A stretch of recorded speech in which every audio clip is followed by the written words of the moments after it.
Okay, good morning, students. So let us go further with the properties of Riemann integration.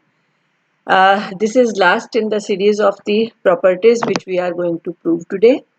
उसके बाद दो results और करेंगे which are very very simple. So let us start. क्या कहती है ये प्रॉपर्टी कि अगर f एक बाउंडेड और इंटीग्रेबल फंक्शन है on closed interval A B, then mod f is also bounded and integrable on closed interval AB. Further, mod of the integral is less than equal to integral of the mod. इसको हम कैसे पढ़ते हैं? Mod of integral is less than equal to integral of mod. बहुत simple सा result है. Let us start proving. First step वही show करेंगे हम. सबसे पहले हम ये शो करेंगे कि अगर f बाउंडेड है तो mod f is also a bounded function. f bounded दिया गया है हमें, अदरवाइज भी अगर इंटीग्रेबल है तो it is a bounded function. Therefore there exist k positives such that mod of fx is less than equal to k for every x belonging to closed interval ab. Right? अब mod f को bounded prove करना है तो mod f x का mod लेंगे हम, तो ये बनेगा f of x का मॉड, और ये बाहर मॉड और है यानी दो बार मॉड लिया. तो दो बार मॉड लेने से तो कोई फर्क नहीं पड़ता है. आप अगर एक बार आपने मॉड ले लिया, मान लीजिए मेरे पास नंबर -8 है तो -8 का मॉड क्या आएगा? 8. आप दोबारा से मॉड लोगे तब भी 8 आएगा. आप एक बार मॉड लेने के बाद जितनी भी बार लोगे that will always give the same value, positive value देगा. तो इसीलिए यहाँ पर जब डबल मॉड आ गया तो उसको तो लिखने का कोई फायदा नहीं है. You will just write the single mod, right. And mod of F X तो ऊपर ही हमने लिखा है, इट इज लेस देन और equal to K for every X belonging to close interval A B. तो this was a simple step कि mod F is a bounded function. फिर हम क्या बनाते हैं? एक पार्टीशन बनाएंगे. a is equal to X not, x1, x2 and so on. xn is equal to b of closed interval AB. Partition बना लोगे, आरत सब इंटरवल लिखोगे और उसकी लेंथ डिनोट करेंगे. फिर यहाँ पर अब मेरे पास दो फंक्शंस हैं, एक है f और एक है mod f. तो दोनों के हम बाउंड्स लिखेंगे. f के बाउंड्स को डैश से डिनोट कर देंगे और mod f के बाउंड्स को हम सिंपली लिखेंगे. तो small mr dash is greatest lower bound for f and small mr is greatest lower bound for mod f on rth subinterval. इसी तरह से capital mr dash least upper bound होगा f का और capital mr least upper bound होगा mod f का on rth subinterval.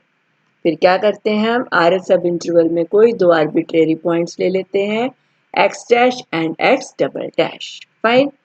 फिर इन पर हम mod f की वैल्यूज कैलकुलेट करके उसका डिफरेंस निकालेंगे. तो what I have to find? mod f x double dash minus mod f x dash. और mod f x double dash means f की वैल्यू x डबल डैश पर देखो और उसका मॉड ले लो.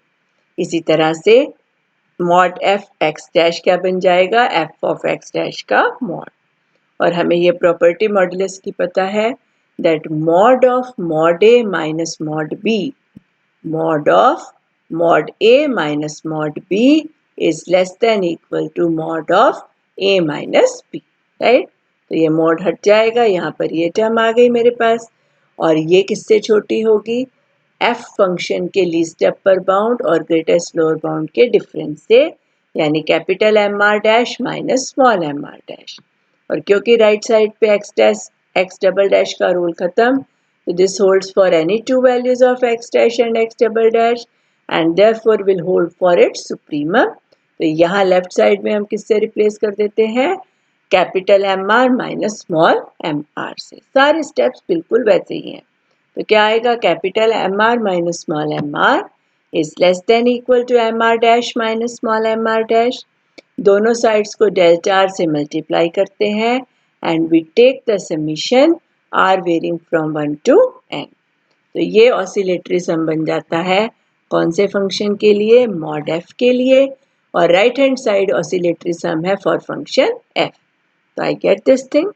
फिर क्योंकि f फंक्शन इंटीग्रेबल है, f फंक्शन इंटीग्रेबल है तो for given epsilon positive I can find A partition p for which UFP minus LFP is, यहाँ पर तो हमें सिंपली किससे छोटा बनाना है, एप्सिलॉन से, तो इसलिए क्या लिखा, स्ट्रिक्टली लेस देन एप्सिलॉन।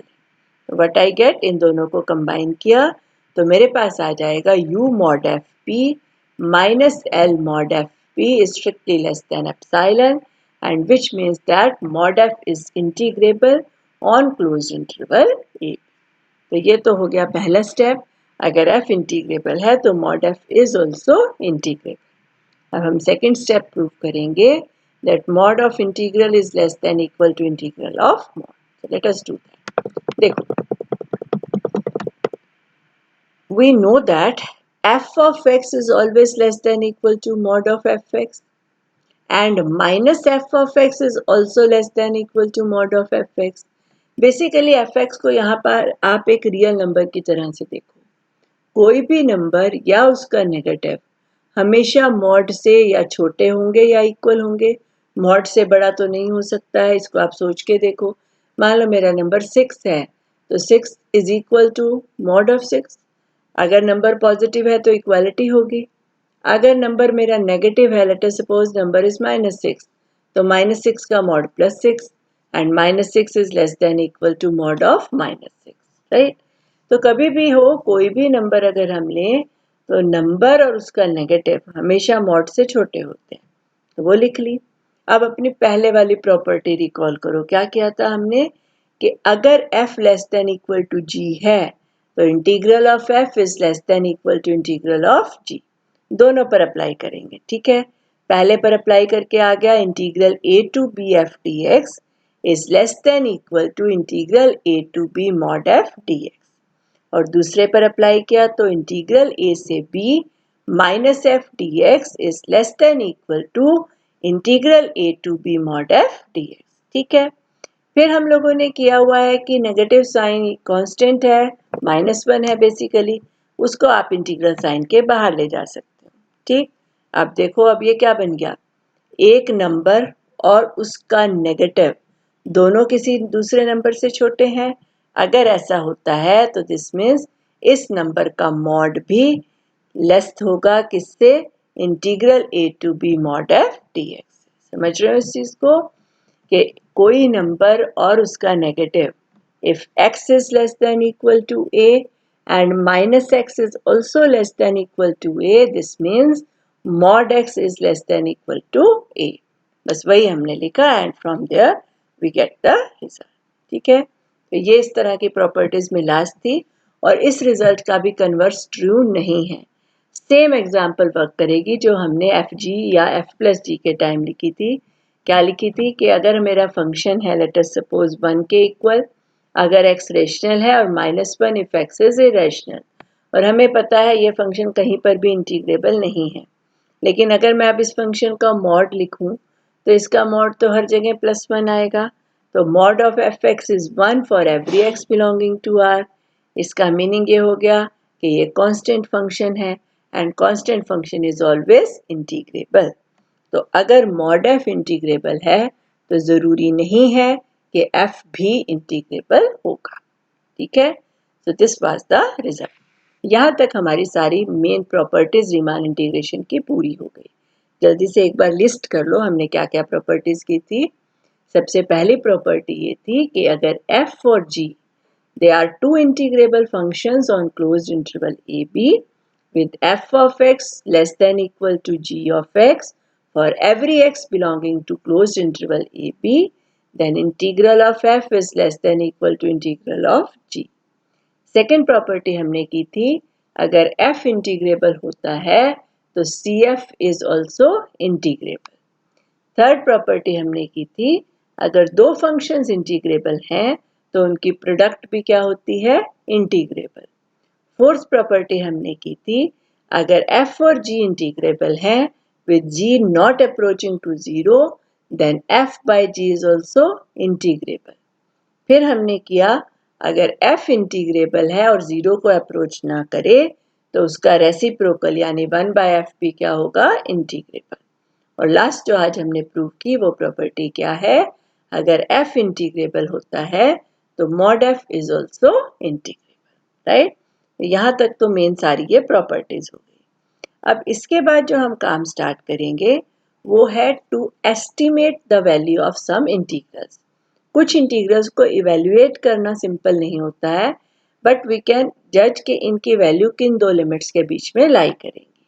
तो आगे के जो हम रिजल्ट्स अब पढ़ना शुरू करेंगे वो है to find the estimates for the value of integrals. और बहुत सिंपल रिजल्ट्स हैं और ऑलरेडी हमने कुछ एक उसके बारे में कर भी लिया है। So let us do the first result. Important भी लिखा है मैंने इसके ऊपर क्योंकि सम्स में हम कई जगह इस रिजल्ट को यूज करेंगे।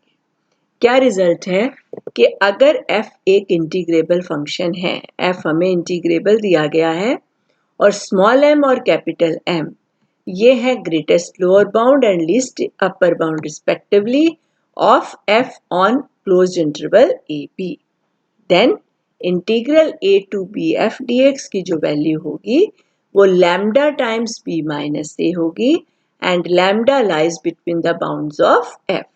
Lambda is greater than equal to small m, less than equal to capital M. So let us start proving the result. बहुत सिंपल रिजल्ट है। देखो f इंटीग्रेबल है, क्योंकि f इंटीग्रेबल है तो lower integral is equal to upper integral is equal to value of integral. Fine. फिर हम क्या करते हैं कि डेफिनेशन से इंटीग्रल की वैल्यू को लिखेंगे, कुछ चीज करते हैं। Let us do that. Consider a partition P of closed interval A B. P partition में पॉइंट्स ले लिए, वही same points a is equal to x0 x1 and so on, xn is equal to b। फिर rth sub interval लिख लिया और delta r। फिर हमने क्या कहा कि let small M R and capital M R be greatest lower bound and least upper bound respectively of f on I R, right. और ये रिजल्ट याद है हमने जब डिफाइन ही किए थे लोअर और अपर सम, वहीं मैंने आपको इसको पूरा एक्सप्लेन किया था कि स्मॉल m मीन्स फंक्शन का ग्रेटेस्ट लोअर बाउंड पूरे इंटरवल ए बी पर।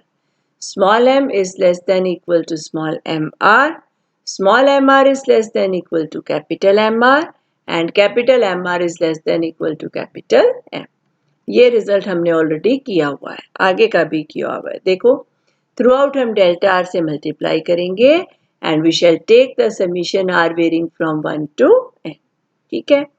अब ये जो टर्म मेरी बनी ये क्या है, LFP, this term is UFP।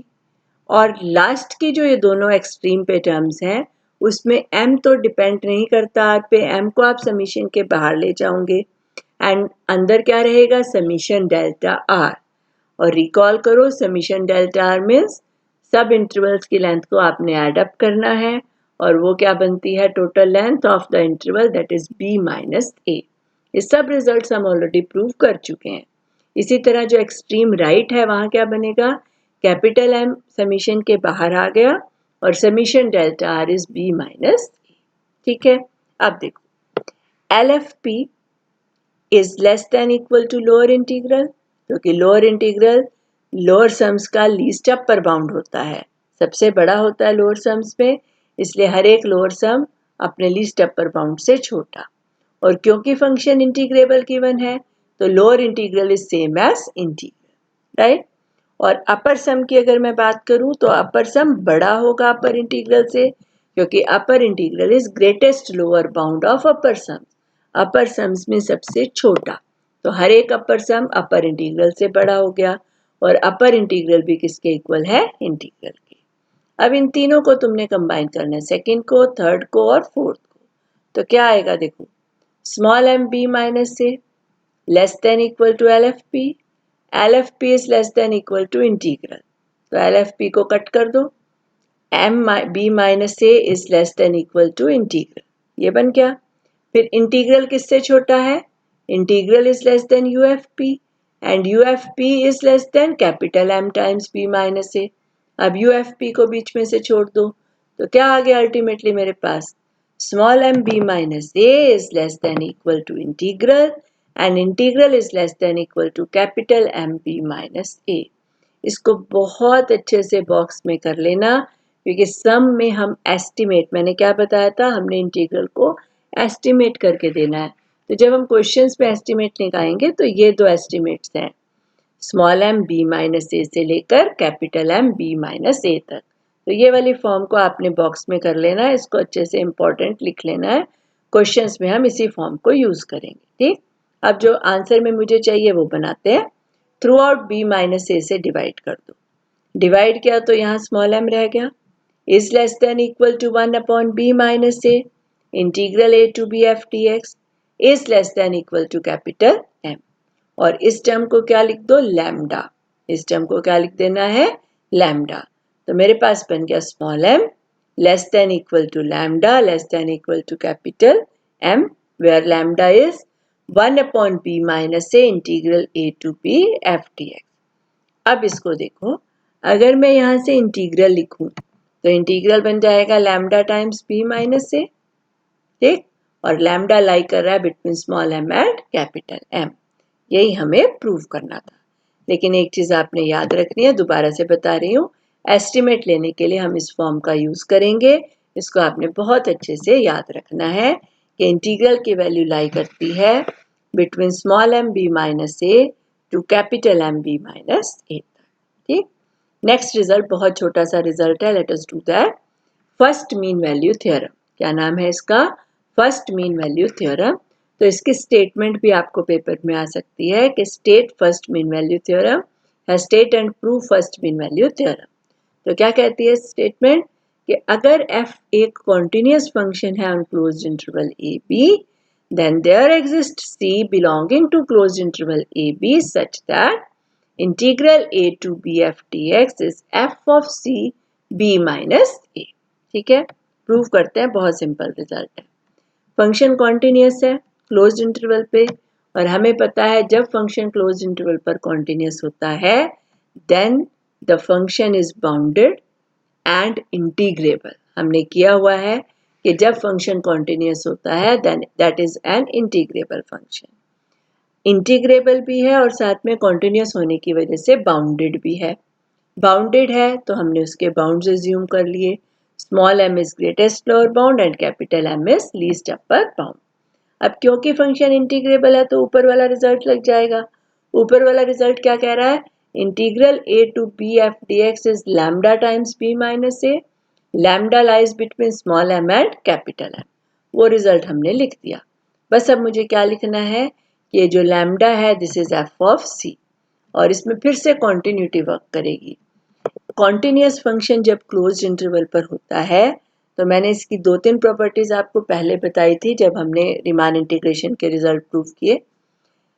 जब फंक्शन क्लोज्ड इंटरवल पर कॉन्टिन्यूस होता है तो वो बाउंडेड होता है, अपने बाउंड्स को अटेन करता है, यूनिफॉर्मली कॉन्टिन्यूस होता है। ये 3 चीजें तो मैंने आपको पहले बताई थी। आज एक फोर्थ प्रॉपर्टी भी देखो जिसको हम बोलते हैं इंटरमीडिएट वैल्यू प्रॉपर्टी। ये कहती है कि it does not attain it's bounds only, bounds को तो अटेन करता ही है, बाउंड्स के बीच में पड़ने वाली हर एक वैल्यू को भी अटेन करता है। इंटरमीडिएट वैल्यू थ्योरम क्या कहते हैं, अगर कोई फंक्शन क्लोज्ड इंटरवल पर कॉन्टिन्यूस होता है तो वो अपने बाउंड्स को भी अटेन करता है और बाउंड्स के बीच में आने वाली हर एक वैल्यू को भी अटेन करता है। तो लैम्डा देखो कहाँ लाई कर रहा है, it is lying between the bounds. तो there must exist a point where the value of the function is lambda, और उस पॉइंट को हमने क्या लिख लिया, c। There exist c belonging to closed interval AB such that f of c is equal to lambda. So putting the value in first we get value of the integral is f of c times b minus a. Hence proved. तो यहाँ तक की theorems को, results को आपने बहुत अच्छे से कर लेना है। कोई स्टेप नहीं समझ में आता, you can always ask from me. Okay.